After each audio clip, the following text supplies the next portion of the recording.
जहानाबाद में प्रबुद्ध जनों से संवाद करने पहुंचे जनसुराज पार्टी के सूत्रधार प्रशांत किशोर ने चिराग पासवान पर जोरदार हमला बोला। वैसे तो प्रशांत किशोर एनडीए के तमाम नेताओं को निशाने पर रखे हुए हैं। विशेष रूप से बीजेपी के प्रदेश अध्यक्ष दिलीप जायसवाल पर तो कई गंभीर आरोप लगा रहे हैं।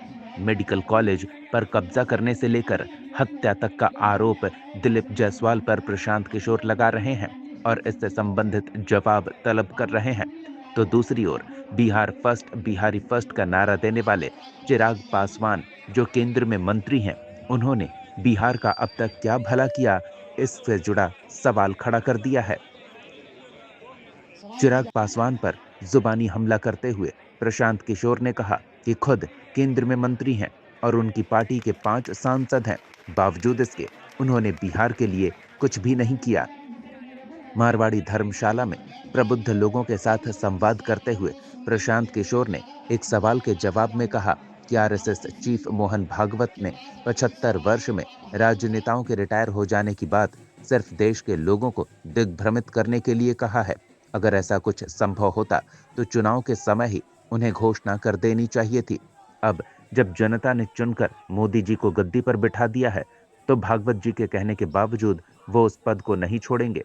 उन्होंने एक बार फिर से प्रदेश भाजपा अध्यक्ष दिलीप जायसवाल को निशाने पर लेते हुए क्या कुछ कहा, सुनाते हैं आपको। जहानाबाद न्यूज के लिए मुकेश कुमार की रिपोर्ट। चिराग पासवान भाजपा के साथ हैं, केंद्र में मंत्री हैं और उन्होंने बिहार के सुधार के लिए क्या किया है हमको तो नहीं पता है। मैं चिराग जी का प्रशंसक हूं, कई मायनों में मैं चिराग को पसंद भी करता हूं, लेकिन बिहार के सुधार में चिराग जी का भी कोई योगदान आज तक नहीं है।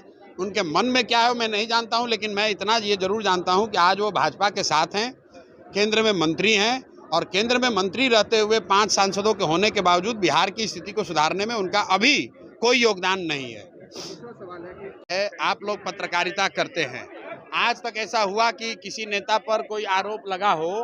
भाजपा इतनी बड़ी पार्टी है, वो चाल चरित्र चेहरा की बात करते हैं। उनका अध्यक्ष किसी सिखों के माइनॉरिटी कॉलेज को कब्जा किए हुए है, 25 वर्ष से अवैध कब्जा किया हुआ है, उस पर मर्डर का इल्जाम है, उस आदमी पर गबन का इल्जाम है और मैंने प्रेस कॉन्फ्रेंस में पूरा बाजाबता बताया है, उसका अभी तक जवाब उन्होंने नहीं दिया है। अगर मैं गलत बोल रहा हूं तो मुझ पर मानहानि कीजिए, मुझ पर केस कीजिए, मुझे पकड़िए, और अगर मैं गलत नहीं बोल रहा हूं तो दिलीप जायसवाल इस्तीफा दें और मोदी जी बताएं कि वो दिलीप जायसवाल जैसे व्यक्ति के साथ मन साझा करेंगे, और अगर कीजिएगा तो फिर काहे कहते हैं कि न खाऊंगा न खाने दूंगा। मोहन भागवत का जो बयान आया है वो पहली बात तो उनका इंटरनल मैटर है, लेकिन जहां तक मैं समझता हूं ये जो मोदी जी अभी प्रधानमंत्री हैं, ये मोहन भागवत कहें या कोई कहे वो छोड़ने वाले नहीं हैं। इस भ्रम में मत रहिए, ये लोगों को बरगलाने फुसलाने का एक मामला है।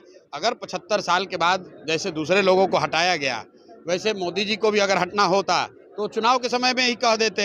अगर जनता ने चुनकर उनको वहां बैठा दिया है तो मुझे नहीं लगता है कि मोदी जी छोड़ने वाले हैं। और दूसरी बात यह है कि व्यक्ति की बात नहीं है। मान लीजिए कि अगर मोदी जी नहीं रहेंगे तो उनके जगह जो बैठेगा वो भी तो वही आरएसएस और मोदी जी की विचारधारा वाला ही बैठेगा, तो उससे क्या फर्क पड़ जाएगा। व्यक्ति नहीं है, विचारधारा महत्वपूर्ण है। जो व्यवस्था बनी हुई है, तो 2 बात समझ लीजिए कि मोहन भागवत के बयान से अगर आप ये समझ रहे हैं कि मोदी जी कल पद छोड़ने वाले हैं तो आप भ्रम में जी रहे हैं। और दूसरी बात कि अगर एक बार को हाइपोथेटिकली मान भी लें कि कल मोदी जी को संघ वाले हटा देंगे या कहेंगे कि हट जाइए, अगर संघ का इतना प्रभाव है कि अगर वो मोदी जी को हटा भी दें तो मोदी जी से भी ज़्यादा कोई रेडिकल होगा, उसको बैठाएंगे, यही मेरी समझ है।